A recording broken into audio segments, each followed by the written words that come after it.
যদি প্রশ্ন করা হয় আবু বকর আপনার মর্যাদার ব্যাপারে নবী কি বলেছেন? রাসূলুল্লাহকে একদিন প্রশ্ন করেছিলেন, নবী গো, কন্যা হযরত হাফসা এবং আয়েশা নবীজির দুইজন বিবির নাম, একজনের নাম আয়েশা আরেকজনের নাম হাফসা। হযরত আয়েশা সিদ্দিকা হলেন আবু বকরের কন্যা, আর হাফসা রাদিয়াল্লাহু তাআলা আনহা হলেন উমরের কন্যা।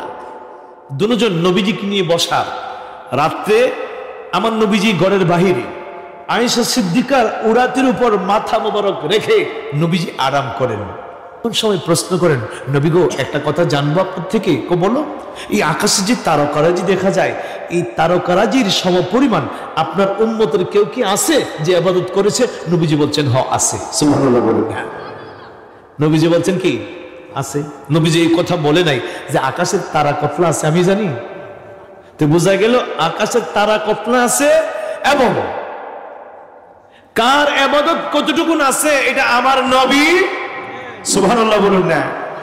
আর এটা মা আয়েশা সিদ্দিকার আকীদা, সাহাবায়ে কেরামের আকীদা। পৃথিবীর বিজ্ঞান, বৈজ্ঞানিক, সায়েন্স কোন মানুষ যদিও তারকারাজির সম্পর্কে না জানে, সাহাবায়ে কেরামের আকীদা আমার দয়াল নবী সেই খবর জানে। যদি বলুন সুবহানাল্লাহ। এখনো পর্যন্ত বিজ্ঞান আবিষ্কার করতে পারে নাই, শেষ করতে পারে নাই যে আকাশে কত পরিমাণ তারকারাজি আছে। মিলিয়ন মিলিয়ন বিলিয়ন ট্রিলিয়ন গন্তে গন্তে গণা শেষ, তারপরও তারকারাজির খবর তারা শেষ করতে পারে। বাইর করছে পৃথিবীর সবচেয়ে নিকটতম যে নক্ষত্র, এটার এত বড় বড়ত্ব, পৃথিবী থেকে সূর্যের বড়ত্ব হলো 13 লক্ষ গুণ বড়। কয় লক্ষ গুণ? 13 লক্ষ পৃথিবী ঢুকে যাবে একটা সূর্যের ভিতরে। একটা সূর্যের ভিতরে কত লক্ষ পৃথিবী ঢুকবে? 13 লক্ষ। সূর্যটা আমরা কিন্তু ছোট দেখি, বলের মতো দেখি, কিন্তু এমন 13টা লক্ষ পৃথিবী ঢুকে যাবে সূর্যটার ভিতরে। সুবহানাল্লাহ বলুন না। পৃথিবীর সবচেয়ে কাছের যে নক্ষত্র আছে, এইরকম 3 কোটি সূর্য ঢুকবে এই তারকার ভিতরে। সুবহানাল্লাহ বলুন। কয় কোটি সূর্য ঢুকবে? পৃথিবী না, পৃথিবী না, 3 কোটি সূর্য ঢুকবে পৃথিবীর নিকটতম যে তারাটা আছে ওই তারার ভিতরে। সুবহানাল্লাহ বলুন। বিজ্ঞান আবিষ্কার করলো এই তারকাটা কতটুকু দূরত্বে আছে। সবচেয়ে বড় যান পৃথিবীতে বিজ্ঞান তৈরি করেছে অ্যাপোলো 11। অ্যাপোলো একটা রকেট বের করছে, 11 সেকেন্ডে 11 কিলোমিটার চলে। 1 সেকেন্ডে কত কিলোমিটার? 11 কিলোমিটার চলে। এই 11 কিলোমিটার সেকেন্ডে যদি যায়, পৃথিবী থেকে যদি সবচেয়ে কাছে তারার মধ্যে যাইতে চায় 1,15,000 বছর লাগবে ওই তারকার মধ্যে গিয়ে পৌঁছতে। জোরে কন্যা সুবহানাল্লাহ। কত বেগে গেলে? কত বেগে? সেকেন্ডে 11 কিলোমিটার গেলে, সেকেন্ডে 11 কিলোমিটার গেলে ওই তারকার মধ্যে পৃথিবীতে যে যানটা তৈরি করেছে সবচেয়ে দ্রুত রকেটটা, ওইটা দিয়ে যাইতে 1,15,000 বছর লাগবে। জোরে কন্যা সুবহানাল্লাহ। তে তারকাটা কত কাছে? আমরা নানি বাড়ির কাছে, নানি বাড়ির কাছে সেকেন্ডটা যদি যায় তাইলে 1,15,000 বছর পৃথিবীর সবচেয়ে কাছের নক্ষত্রের কাছে বসতে। আর এটার বড়ত্ব কত? 3 কোটি সূর্য ডুববে একটার ভিতরে। এইরকম কত গ্যালাক্সির ভিতরে যে কত নক্ষত্র আছে এখনো পর্যন্ত বিজ্ঞান আবিষ্কার করতে পারে।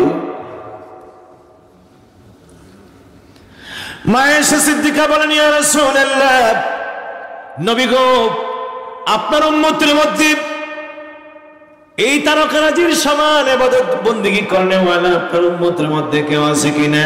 নবী বললেন, হ আছে। এখন বলতেছে, নবী তার নামটা কোন? এখনো তো নাম বলে নাই। কে? নাম বলে নাই। মা আয়েশা সিদ্দিকা বলেন, ইয়া রাসূলুল্লাহ, আপনার উম্মত আছে তো বলেন নামটা কি? নবী আমার ডাক দেয়া কয়, আয়েশা, ও আয়েশা, আমার উম্মতের মধ্যে যার ইবাদত বندگی আকাশের নক্ষত্ররাজির সমান, আমার সেই উম্মত, সেই সাহাবীর নাম হলো, তিনি হলেন হাফসার পিতা, যার নাম উমর। নাম কি? ওমর। ওমর কার কাছে বলেন? আয়েশা সিদ্দিকা। আয়েশা সিদ্দিকার মনটা একটু খারাপ হয়ে গেল। আহা, আমার আব্বার না কথা না কইয়া বইলা ফেলছে কার কথা? উমরের কথা। মহিলা মানুষ তো নিজের পক্ষে রায় না পড়লে মন মেজাজ কিন্তু ঠিক। কথা বলা বন্ধ করে দিল, চুপচাপ চুপচাপ, খামোশ খামোশ। আয়েশা সিদ্দিকার ধরন ছিল যখন একটু মনে কষ্ট পাইতেন নবীজির সাথে কথা বলা বন্ধ করতেন। বলল একটু অ্যাঙ্গেলে অ্যাঙ্গেলে ডাকতেন, আল্লাহ রসুল বলতেন, আল্লাহর নবী বলতেন যে আমার নবী, হে রসুল, ইয়া রসুল আল্লাহ, এই বলে ডাকতেন না। মনটা ভারী হয়ে গেল। নবী আমার ডাক দেখো, আয়েশা রে, ও আয়েশা, তোমার মনটা ভারী, আমি নবী কিন্তু তোমার মনের খবর জানি। নবীজি ডাক দেয়া কয়, নবী, আয়েশা রে, কেন তোমার মনটা ভারী? কথা বলো না কেন? খুলে বলো তুমি কি বলতে চাও আর কি শুনতে চাও। আয়েশা বলেন, ইয়া রাসূলুল্লাহ, আমার মনের ধারণা ছিল একটা, আপনি বলে ফেলছেন আরেকটা। কারণ আমি জানি আমার আব্বা আপনার সবচেয়ে প্রিয় সাহাবী, আমার আব্বা আপনার হিজরতের সাথী, আমার আব্বা হেরা গুহার সাথী, সওর পর্বতের সাথী। আমার আব্বা খেয়ে না খেয়ে আপনি নবীর জন্য জীবন কোরবানি দেয়। আমার আব্বাকে সাপে পর্যন্ত আপনি নবীর জন্য কেটেছেন। আমার আব্বার কথা না বলে আপনি নবী হাফসার পিতা ওমরের কথা বলে ফেললেন, কেমনে আমার মনটা খুশি থাকবে? নবী আমার ডাক দেয়া কয়, আয়েশা রে, ও আয়েশা, এই জন্য তোমার মনটা ভারী। আয়েশা শোনো, আয়েশা রে, তোমার আব্বাজানের কথা শোনো। তোমার আব্বার মর্যাদা আমার আল্লাহর কাছে এত বেশি, ওমর থেকে ধরে একেবারে আমার উম্মত যত পৃথিবীতে আসবে, যত ইবাদত করবে, বন্দেগী করবে, সব উম্মতের ইবাদত বন্দেগী গুলো যদি এক পাল্লার মধ্যে তুলে ধরা হয়, আর তোমার আব্বা আবু বকর সিদ্দিকের একটি রাত যদি এক পাল্লার মধ্যে তুলে ধরা হয়, আয়েশা রে, তারপরও তোমার আব্বার একটি রাতের সমান হবে না। মনটা এখন খুশি না বেজার? ও আবু বকর, আপনি কি ইবাদত করলেন, কি বন্দেগী করেছেন, এত বড় নেক আপনার, কি তাসবিহ পড়েছেন, কি বন্দেগী আপনি করেছেন। আবু বকর গো, এত মর্যাদা আপনার কেন বাংলো একটা রাত? আর তামাম পৃথিবীর মানুষের ইবাদত এক পাল্লায়, তারপরও আপনার সমান হবে না। আবু বকর সিদ্দিক বলবেন, আমি ইবাদত জানি না, বন্দেগী জানি না, আমি জানতাম আমার নবীর প্রেম, আমার নবীর ভালোবাসা। নবীজি বলেছেন, আবু বকর তুমি রেডি থাকো, মক্কা ছেড়ে আমি মদিনায় যাব। কোন দিন যাব, কোন মাসে যাবে, আমার নবী কিছুই বলে নাই, আমার নবী কিছুই বলে নাই। শুক্রবারে যাবে না সোমবারে যাবে, জানুয়ারিতে যাবে না ফেব্রুয়ারিতে যাবে, মুহররমে যাবে না সফরে যাবে, কিছুই আমার নবী বলেন নাই। শীতকালে যাবে না গরমকালে যাবে, দিনে যাবে না রাত্রে যাবে, কিছুই বলেন নাই। আমার নবীজি বলেছেন, আবু বকর তুমি রেডি থাকিও, যে কোনো দিন মক্কা ছেড়ে মদিনায় চলে যাব, যে কোনো দিন। আদব কাকে বলে? কোনদিন আমার নবীর কাছে যায় বলে নাই, নবী গো আমি দি তৈয়ার হয়ে বয়া রয়েছে, আপনি দি আসেন না, কোন দিন যাবেন, কোন টাইমে যাইবেন। বিয়াদবির ভয়ে এই কথাটাও আবু বকর সিদ্দিক আমার নবীরে জিজ্ঞেস করে নাই। সৈয়দুল আম্বিয়া নবী হাবিবে কিবরিয়া, সৈয়দুল আম্বিয়া নবী হাবিবে কিবরিয়া, যাকে আমরা ভালোবাসি মন প্রাণ দিয়া, বলুন যাকে আমরা।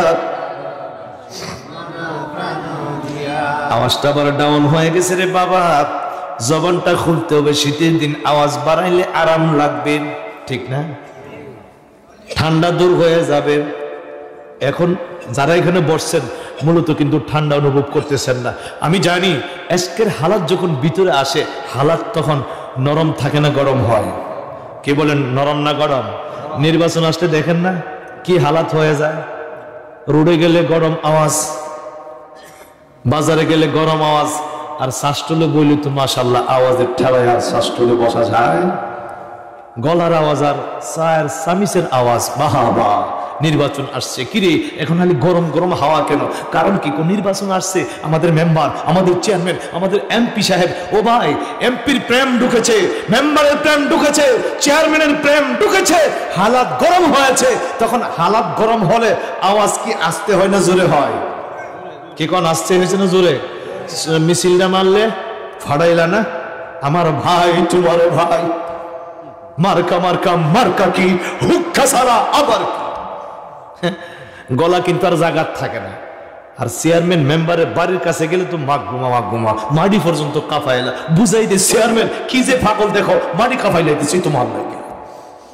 মেম্বারকে খুশি করে, চেয়ারম্যানকে খুশি করে, এমপি মন্ত্রীকে খুশি করে, নেতা কর্মীকে স্লোগান দিয়ে, মিছিল দিয়ে, মিটিং দিয়ে খুশি করে।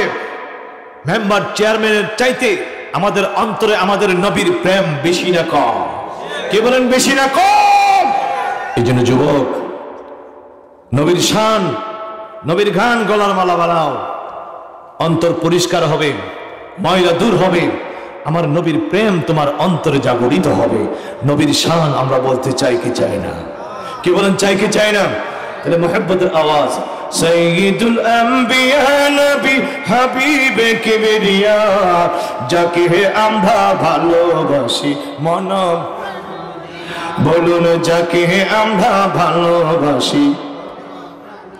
সৈয়দুল আম্বিয়া হাবিবে কিবরিয়া, সৈয়দুল আম্বিয়া হাবিবে কিবরিয়া, যাকে আমরা ভালোবাসি, বলুন যাকে আমরা। নবী আমার জানের জান, নবী প্রাণের প্রাণ, নবী বিনে আশেকের মনে করি আনচান, বলুন নবী আমার জানের জান, নবী প্রাণের, নবী বিনে আশেকের মনে করি আন। তাই আশেকের দলে নবী নবী বলে, তাই আশেকের নবী নবী। দিদার পাইতে আরজি জানাই, কান্দিয়া কান্দিয়া হায় হায়, দিদার পাইতে আরজি জানাই। সৈয়দুল আম্বিয়া হাবিবে কিবরিয়া, সৈয়দুল আম্বিয়া হাবিবে কিবরিয়া, যাকে আমরা ভালোবাসি, হায় হায় যাকে আমরা। আমি বলতেছিলাম সাইয়েদনা আবু বকর সিদ্দিক কি ইবাদত করলেন, কি বন্দেগী করলেন। নবী আমার মক্কা ছেড়ে মদিনায় যাবেন 1 মাস নয়, 2 মাস নয়, 6 মাস আগে বলেছেন। কয় মাস? 6 মাস আগে বলেছেন, আবু বকর তুমি রেডি থাকিও, দিনে যাবে না রাত্রে যাবে, মুহররমে যাবে না সফরে যাবে, জানুয়ারিতে যাবে না ফেব্রুয়ারিতে যাবে, শুক্রবারে যাবে না সোমবারে যাবে। আমার নবী কিছুই বলে নাই, কিছু বলে নাই। আর আবু বকর সিদ্দিকও আমার নবীকে জিজ্ঞেস করে নাই। গোটা দিন নবীর খেদমতে, নবীর সঙ্গে দিন কাটায়। রাত্রে যখন বাসায় যায়, রাত্রে যখন ঘরে যায়, আবু বকর সিদ্দিকের ঘরটা ছিল, বর্তমান যারা মক্কায় গিয়েছেন মিসবালা ঢুকতে গুরি কলকের অপোজিটে, গুরি টাওয়ার, কলক টাওয়ার সবচেয়ে বড় উঁচা, পৃথিবীর সবচেয়ে বড় গুরি হলো মক্কায়। ওই মক্কা টাওয়ারের পশ্চিম সাইডে যে বিল্ডিংটা, ওই বিল্ডিংটাই ছিল আবু বকর সিদ্দিকের বাড়ি। সুবহানাল্লাহ বলুন। হিলটন টাওয়ার মক্কায় আবু বকর সিদ্দিকের বাড়ি। কাবা শরীফ থেকে দক্ষিণ দিকে বর্তমানে সেই হিলটনের ভিতরে একটা মসজিদ তৈরি করা হয়েছে। আবু বকর সিদ্দিকের বাড়ি যেখানে ছিল ওই জায়গায় মসজিদ তৈরি করে মসজিদের নাম দিয়েছে মসজিদে আবু বকর। কাবা শরীফ থেকে দক্ষিণ দিকে, নবীর বাড়ি হলো কাবা শরীফ থেকে পূর্ব দিকে। নবীজির বাড়ি কাবা শরীফ থেকে পূর্ব দিকে, আর আবু বকর সিদ্দিক হলো কাবা শরীফ থেকে দক্ষিণ দিকে মিসফালা রোডের প্রথম বাড়িটায়। রাত্রি গভীর, নবীজি চলে গেলেন আবু বকর সিদ্দিকের বাড়িতে। কার বাড়িতে? আবু বকর সিদ্দিকের বাড়িতে যাইয়া আস্তে করে দরজায় আমার নবী, কারণ কাফেররা চতুর্দিকে পাহারা দিচ্ছে নবীকে ধরার জন্য। আমার নবী দরজায় যাইয়া আস্তে করে ডাক দিলেন, ইয়া আবু বকর। সুবহানাল্লাহ বলেন। 1 থেকে 2 হাত দূরে যাবে, এর চাইতে বেশি আওয়াজ যাবে না। নবী দরজার বাহিরে, আবু বকর দরজার ভিতরে, ঘরের ভিতরে। নবী ডাক দেওয়ার সঙ্গে সঙ্গে আবু বকর সিদ্দিক বলেন, লাব্বাইক ইয়া রাসূলুল্লাহ। দরজা খুলে দিলেন। আমার নবী আবু বকরের ঘরে ঢুইকা দরজাটা বন্ধ করলেন। আগে আবু বকরে, ও আবু বকর, এ তো আস্তে আমি ডাক দিলাম, দূরের কেউ শোনার কথা না। ঘুমের ঘরে তুমি কেমনে আমার প্রথম ডাক জবাব দি? আবু বকর সিদ্দিক বলেন, ইয়া রাসূলুল্লাহ, নবী গো, একদিন নয়, 2 দিন নয়, আজকে 6 মাস আগে আপনি নবী বলেছেন মক্কা ছেড়ে আপনি মদিনায় যাবেন, আমি যেন তৈয়ার থাকি, রেডি থাকি। নবী গো, সারাদিন আপনার সঙ্গে আমি চলি। জিজ্ঞেস করি না কোন রাত্রে যাবেন, কোন দিনে যাবেন। দিনের বেলা আপনার দিকে তাকায়া থাকি, আর রাত্রে বেলা নবী গো, খোদার কসম খায়া বলি, একটা দিন আমার বিছানার মধ্যে আমি পিঠ লাগাই না, দরজার সাথে দাঁড়ায় দাঁড়ায় আমি কানটা লাগায়া রাখি, কোন সময় আমার দয়াল নবী এসে আমি আবু বকরকে ডাক দিবি।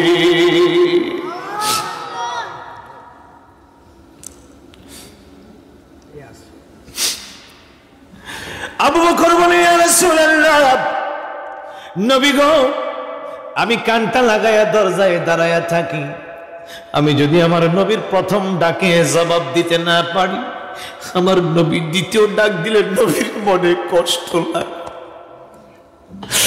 আমার নবীর মনে যদি কষ্ট লাগে, আমি আবু বকর সহ্য করতে পারবো না, আমি আবু বকর সহ্য করতে পারবো না গো নবী। কেননা আমার আল্লাহ বলেছেন, ইন্নাল্লাযীনা ইউযুনাল্লাহা ওয়া রাসূলাহু লা'নাহুমুল্লাহু ফিদ দুনিয়া ওয়াল আখিরাহ। আমার আল্লাহ আয়াতে কারিমা নাযিল করে দিয়েছেন, যারা আল্লাহর রাসূলকে কষ্ট দেয়, আমার আল্লাহ বলেন তাদের জন্য দুনিয়া ও আখিরাতে অভিশাপ। ওয়া'আদ্দা লাহুম আযাবাম মুহিনা, আমার আল্লাহ তাদের জন্য যন্ত্রণাদায়ক শাস্তি রেখে দিয়েছেন।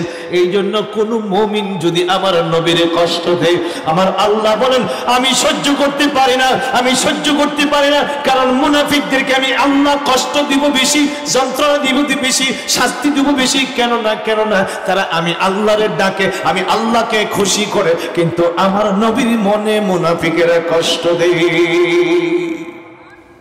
আমার ভাইরা, সাইয়েদনা আবু বকর সিদ্দিক বলেন, ইয়া রাসূলুল্লাহ, নবী গো, দ্বিতীয় ডাক যেন আপনার দিতে না হয়, এই জন্য আমি আমার বিছানায় পিঠ লাগাই না। নবী আমার জড়ায়া ধরে আবু বকর সিদ্দিককে বলেন, আবু বকর রে, ও আবু বকর, আবু বকর রে, তোমার মতো আবু বকর আমার উম্মতের মধ্যে দ্বিতীয় আর কেউ হইতে পারবে না। আবু বকর সিদ্দিককে এত মর্যাদা কিভাবে তার অর্জন হলো? তিনি বলেন, 3টা বিষয় আমার প্রিয় ছিল। কয়টা বিষয়? 3টা বিষয়। 1 নম্বর বিষয় ছিল, নবীজিকে বলেন, ইয়া রাসূলুল্লাহ, আন নাজরু ইলাইকা ইয়া রাসূলুল্লাহ, আমার 1 নম্বর বিষয় হলো, নবী গো, আপনি রাসূলুল্লাহর নূরানী চেহারা মুবারকের দিকে তাকায়া থাকা। সুবহানাল্লাহ বলবেন। নামাজের কথা বলে নাই, নবী গো, আমার নামাজ পড়তে ভালো লাগে, রোজা রাখতে ভালো লাগে, তাসবিহ পড়তে ভালো লাগে, জিকির করতে ভালো লাগে, ওজিফা করতে ভালো লাগে, এই কথা বলে নাই। নবীর কাছে বলেন, পৃথিবীতে আমার সবচেয়ে বেশি প্রিয় জিনিস হলো আন নাজরু ইলাইকা ইয়া রাসূলুল্লাহ, আপনি নবীর চেহারা মুবারক দেখা। জোরে বলুন সুবহানাল্লাহ। আবু বকর সিদ্দিক যখন আমার নবীকে পাইতেন, শুধু নবীর নূরানী চেহারা মুবারকের দিকে এমন ভাবে তাকায়া থাকতেন যেটা বুলুটুর মতো একটার মধ্যে একটা ঢুকে গিয়েছে। এইভাবে নবীর চেহারার দিকে তাকায়া তাকায়া তার প্রেমের সুধা নিবারণ করত। জোরে বলুন সুবহানাল্লাহ। 2 নম্বর, আল জুলুসু বাইনা ইয়াদাইকা ইয়া রাসূলুল্লাহ, নবী গো, আমার কাছে 2 নম্বর পৃথিবীতে সবচেয়ে বেশি প্রিয়, আমি সবচেয়ে বেশি পছন্দ করি আপনি নবীর খেদমতে আমি গোলাম আবু বকর সব সময় উপস্থিত থাকা, বসে থাকা। জোরে বলুন সুবহানাল্লাহ। 3 নম্বর সাইয়েদনা আবু বকর সিদ্দিক বলেন, ইয়া রাসূলুল্লাহ, 3 নম্বর আমার কাছে সবচেয়ে বেশি প্রিয় লাগে, বেশি ভালো লাগে, আল ইনফাকু মালি ইলাইকা ইয়া রাসূলুল্লাহ। নবী গো, আমি আবু বকরের যা কিছু আছে সব কিছু আপনি নবীর প্রেমে কুরবানি দিতে ভালো লাগে। মক্কার কাফেররা কইতো আবু বকরের মতন বেকল আল্লাহর জগতে আর কেউ, কাম কাজ ব্যবসা বাণিজ্য ফালাই হালি নবীর পিছে ঘুরে, নবীর পিছে ঘুরে। যেই রকম বলতো ওই রফিকের আব্বা আছেন, আমার আব্বার খলিফা, আমার আব্বার বড় একজন আসে, শোনাবো না না আমরা বলে ডাকতাম। এই লোকটা এইভাবে কাজকর্ম ফালাই দিয়া আমার আব্বাজান যেদিকে যাইতো, যেখানে যাইতো, যে অবস্থায় মাহফিল করতো, সেখানে যায় রাত্র নিশিতে যায় হাজির হইতো। কিছু কিছু লোকে কইতো, দেখছো সংসারটারে ফেল করে লাইতেছে খালি হিসেবের পিছে ঘুরে ঘুরা। কিন্তু এই লোকটার হালাত যে কি হইতো, লোকটা যে কত বড় দরজার একটা বুলন্দ দরজা পেয়েছিল, যারা তারা দেখছে তারা তারা বুঝছে। এই পর্যন্ত আমার এই গ্রামে মনে এই লোকটার বিরুদ্ধে কথা বলার কেউ নাই, কারণ সে জীবনে কোনোদিন কাহারও মনে কষ্ট দেয় নাই, আঘাত দেয় নাই। এমন ভাবে ওলি আল্লাহদেরকে হাসিল করেছেন, যখন জিকিরের মজলিসে বসতো তার এমন হালাত হতো, আমার একেবারে ছোট কিছু বুঝি না এমন একটা অবস্থা, তার এমন একটা জাজবা হালাত আসতো, মনে হইতো যে 2-4 হাত উঁচার মধ্যে উঠে গেছে, অথচ সে নিজে বলতে পারতো না। নামাজে দাঁড়াইলে এমন হালাত আসতো, কানতে কানতে কানতে কানতে মাঝে মাঝে অস্থির হয়ে যেত। পীর মুর্শিদের পাগল হলে, নবীর পাগল হলে একদম লোক তোমার পাগল বলবেই, বলবি যে হ্যাঁ রে সর্বনাশ সব শেষ করে লাইতেছে। না না, সব শেষ করে আবু বকর সিদ্দিক কি পাইছে? আমার নবীজির জান্নাতের বাহাদুরি, বাদশাহী পেয়েছে। জয় বলুন সুবহানাল্লাহ। দুনিয়ার বাদশাহী ছেড়ে দিয়া পরকালের বাদশাহী তারা অর্জন